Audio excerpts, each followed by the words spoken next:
Disagreements between the US and China were evident at the Asia-Pacific Economic Cooperation Summit over the weekend. This ended with the group unable to produce a joint communique for the first time in its history. Investors are now focusing on the expected meeting between President Donald Trump and President Xi Jinping at the G20 in Argentina at the end of this month. Last Monday, the euro-dollar was trading just above 112, close to an 18-month low, but 1 week later, it's back above 114 and retesting resistance. Worries over Italy's proposed budget and the UK's withdrawal process from the European Union have been eclipsed by a bout of short-side profit-taking and comments from members of the US Federal Reserve.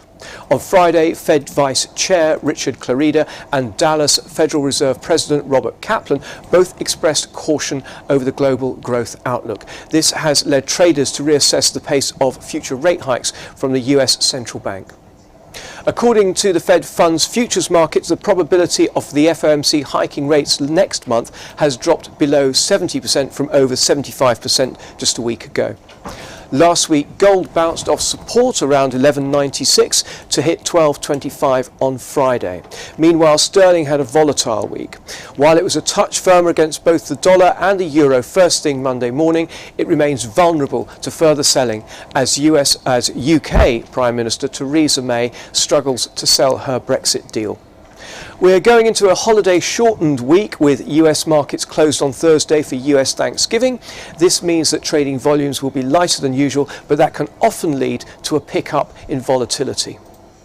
Tuesday sees the release of minutes from the Reserve Bank of Australia's last monetary policy meeting, the Bank of England's inflation report hearings, and another OPEC JMMC meeting, which is bound to affect the oil price.